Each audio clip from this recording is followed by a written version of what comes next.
ज़्यादा गुफ्तगू इसलिए नहीं करना चाहता कि मैं एक भरपूर कॉलम लिख रहा हूँ और मैं आपसे बयान करूँ कि उस कॉलम को लिखते हुए मेरी जो कैफियत थी, वो कैफियत जो है वो बयान से बाहर थी। मैं कॉलम पढ़ के सुना देता हूँ इसलिए कि उस कॉलम के बाद मेरे पास कोई और लफ्ज़ ऐसे नहीं बचेंगे कि मैं इस तकरीर पर तबसरा कर सकूं। ये कॉलम खालिसतन सैयदुल अंबिया सल्लल्लाहु अलैहि वसल्लम के हवाले से, इस्लामोफोबिया के हवाले से मुसलमानों की आवाज़ को उस आलमी फ़ोरम पर बुलंद करने की बात है। बाकी तमाम मसाइल जो हैं वो और तरीके से हल होते हैं, लेकिन इस्लामोफोबिया या रसूलुल्लाह सल्लम की गुस्ताखी जो है ये ज़ुबान व बयान का मसला था और इसका मुकाबला भी ज़ुबान व बयान से और कागज़ व कलम से हो सकता था और वो इंतहाई खूबसूरती के साथ किया गया है। मैं आपको कलम आपकी नज़र करता हूँ, ये इंशाअल्लाह अज़ीज़ आप अखबारात में भी पढ़ लेंगे, लेकिन मैं ये खराज अकीदत है जो इमरान खान साहब को देना चाहता हूँ। 31 अक्टूबर 1929 को गाजी इल्मुद्दीन शहीद को उस मियांवाली के इलाके में जेल में तख्तेदार पर लटकाया गया जहाँ से इमरान खान के दुधियाल का भी ताल्लुक़ है। लेकिन किस कदर हैरत की बात है कि इस आशिक़ रसूल के आबा अजदाद में से बाबा लहना ने जब इस्लाम कबूल किया तो उसने लाहौर के सरहदी इलाके बरकी हडियारा में आकर ठिकाना बनाया। ये वही बरकी है जो इमरान खान का ननिहाल है। मुझे कोई मुमासलत नहीं ढूंढनी।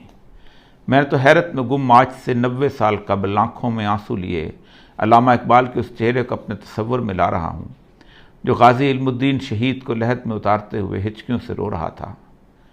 मियांवाली में शहीद को दफन करने के बाद जब मुसलमानों का एक वफ़द अल्लामा मोहम्मद इकबाल, सर मोहम्मद शफ़ी और मौलाना ज़फ़र अली ख़ान के साथ गवर्नर पंजाब से मिला और गाजी इल्मुद्दीन के जस्द मुबारक की हवालगी की दरख्वास्त की तो इस यकीन दहानी पर मान ली गई कि अमन आमा की ज़िम्मेदारी आप लोगों पर ही होगी। 15 दिन बाद लाहौर की तारीख़ ने एक खीरा कुन मंजर देखा। गाजी इल्मुद्दीन का जस्द मुबारक ऐसा तरोताज़ा था कि चेहरे पर गुस्ल के पानी के कतरे चमक रहे थे। यूँ लगता था जैसे अभी अभी गाजी इल्मुद्दीन शहीद वज़ू करके आए हों। लाहौर की तारीख़ का सबसे बड़ा जनाजा 5.5 मील तवील कौन था जो इस सादत से महरूम रहता। शहीद को लहद में मौलाना दीदार अली शाह और अल्लामा इकबाल ने उतारा। मैयत के सरहाने खड़े आंसू से तर इस आशिक़ रसूल इंदलीब बाग हिजास और परवाना रिसालत अल्लामा इकबाल ने कहा, तरखान का बेटा आज हम पढ़े लिखों से बाजी ले गया और हम देखते ही रह गए।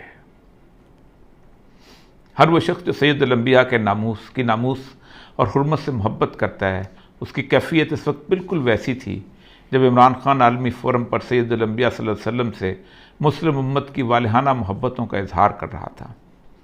ऐसे में मेरे पास उसे नज़र करने के लिए आँखों में डुबडुबाते हुए आंसुओं के सिवा कुछ न था।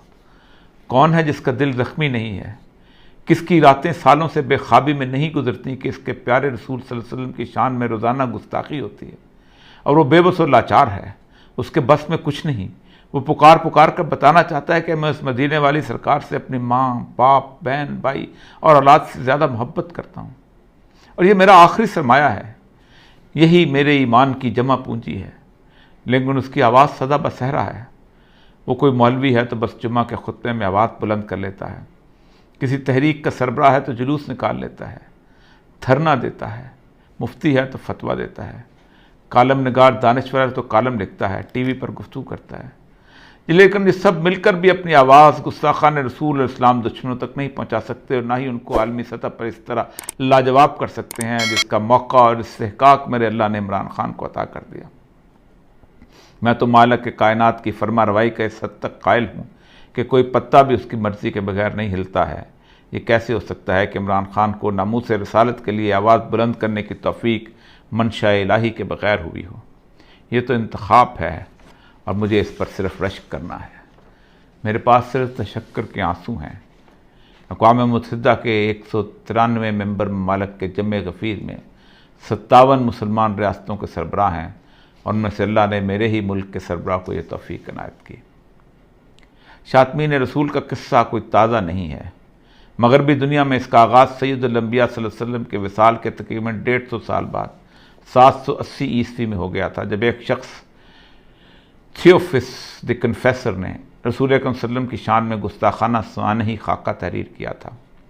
ये वाहिद शख्स है जिसे अपने ज़माने के ईसाइयों के दोनों बड़े ग्रोह यानी रोमन कैथलिक और मशरकी ऑर्थोडॉक्स ने 12 मार्च 817 में इसकी मौत के बाद उसे एक काबिल एहतराम सेंट का दर्जा दिया और उसे पूरी ईसाइयत का मुश्तरका राहिब करार दिया। इस मलून की मौत के बाद से आज तक यानी 1200 साल तक मगरबी दुनिया की पूरी इल्मी तारीख इस्लाम दुश्मनी, इस्लाम फोबिया और सैयदुल अंबिया सल्लल्लाहु अलैहि वसल्लम की गुस्ताखियों से भरी हुई है। कोई बड़ा मौर्रख उठा लें, आपको उसकी तहरीरों में इस्लाम और सैयदुल अंबिया सल्लल्लाहु अलैहि वसल्लम से नफ़रत मिलेगी। ये नफ़रत और तासुब उनकी तहरीरों में इतना वाज़ेह है कि वो तकलीफ़ दे हद तक झूठ बोलने से भी गुरेज नहीं करते। आप कोई बड़ा नाम ले लें, William Muir, Margoliouth, Max Weber, doctor Sprenger, Toynbee, sir Hamilton Gibb, Montgomery Watt, Thomas Carlyle, गर्ज एक लंबी फहरिस्त है जिसमें हर किसी ने हर सदी में इस जुर्म में हिस्सा डाला। ये वो मर्रखीन है जिन्होंने तारीख़ में इतना झूठ बोला है और इस सफाई से बोला है कि आज मगरब का हर बच्चा और मेरे मुल्क का अंग्रेज़ी मीडियम तारीख़ पढ़ने वाला इन 12 सालों में लिखे हुए इस झूठ को तारीख़ी माखज़ यानी हिस्टोरिकल सोर्स समझकर सच मान लेता है। ये है वो सदियों पर मुहित साजिश जिसके ख़िलाफ़ मुसलमानों में से मोहब्बत रसूल के अमीन उलमाए कराम, मुफ्तियान, हुक्काम और अदीबों दानिशवरों ने हमेशा आवाज़ उठाई। लेकिन ये तमाम आवाज़ें इस उम्मत के लोगों के लिए तस्कीन रूह का बायस तो बनती रहीं, लेकिन मगरब के लिए एक छोटा सा वाक़या भी न बन सकें। इमरान खान की तकरीर एक बहुत बड़ा वाक़या है। ये 2 वजूहात की बुनियाद पर ज़्यादा पुरअसर है, जादुई तासीर रखती है। पहली वजह यह है कि वो इस मगरब की तहजीब का हीरो रहा है। उसे यूरोप के नौजवान लड़के और लड़कियों ने दिहाइयों तक अपने दिल का शहजादा, हार्ट थ्रॉब बना रखा था।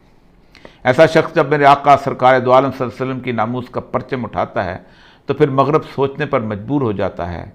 उनका यकीन ऐसी तमाम झूठी तहरीरों पर मुतज़लज़ल हो जाता है और वो असल इस्लामी माखज़ की तरफ रजू करते हैं। दूसरी वजह यह है कि एक बहुत बड़े इस्लामी मुल्क और एटमी ताकत का मुंतखब वज़ीर आज़म है। उसकी आवाज़ पूरे आलम में गूंजती है और वो भी एक आलमी फ़ोरम पर, तो फिर वो सिर्फ इमरान खान नहीं बल्कि 22 करोड़ मुसलमानों का नुमाइंदा बन जाता है। ऐसा नुमाइंदा जिसे 1.5 अरब मुसलमानों की नुमाइंदगी का हक और मेरे आका की नामूस के तहफ़्फ़ुज़ का शरफ़ भी खुद ब खुद हासिल हो जाता है। ऐसे मौक़े गुज़िश्ता 30 सालों में बेनज़ीर, सरदारी, मुशर्रफ और नवाज शरीफ को भी अपने दौर इक़्तिदार में मिले थे, लेकिन उन्हें ये सआदत हासिल ना हो सकी। सलमान रुश्दी की वाहियात किताब 1988 में आई तो पूरा आलम इस्लाम सरापा इस्तिदाद था। बेनज़ीर उसके ख़िलाफ़ एहतजाज करने वालों पर गोली चलाने की फ़र्द जुर्म लेकर दुनिया से रुखसत हो गई। 2005 में गुस्ताखाना कार्टून चार्ली हेब्डो में छपे तो मुशर्रफ बरस इक़्तिदार था। फिर जरदारी और नवाज शरीफ दौर में भी बार बार छपते रहे। ये सब हुक्मरान अपनी खामोशी की FIR लिए अल्लाह के हज़ूर जाने के मुंतज़िर हैं। हर एक को अक़वाम मुत्तहिदा का ये फ़ोरम मुयस्सर आया। सब ने तकरीरें की लेकिन उनकी ज़ुबानें गुंग रहीं। किसी को अल्लाह ने यह क़ुव्वत गोयाई न दी थी। अल्लामा खादम सैनदी साहब के ख़िलाफ़ जब सुप्रीम कोर्ट में खुफिया एजेंसियों ने रिपोर्ट जमा कराई तो लिखा कि औलिया मकबूल जान उन्हें अखबारात और TV पर बहुत सपोर्ट करता था। मैंने फ़र्द जुर्म के जवाब में कहा था, नामूस रिसालत के लिए अगर बदतरीन डाकू और बदनाम तरीन डाकू भी खड़ा होगा तो मैं उसकी जूतियाँ उठाऊँगा।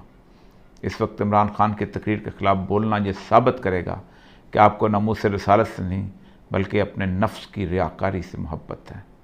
मेरी हालत तो इकबाल के आंसुओं से भीगे चेहरे वाली है कि सारी ज़िंदगी नामूस रिसालत पर लिखते बोलते रहे और एक मग़रब ज़दा खिलाड़ी बाजी ले गया। वही कैफियत है जो इकबाल की थी। मेरे पास इन टुबटुबाती आँखों में आंसुओं के सिवा कुछ नहीं है। शायद इस रास्ते में ये कबूल हो जाए। अस्सलाम वालेकुम रहमतुल्लाह।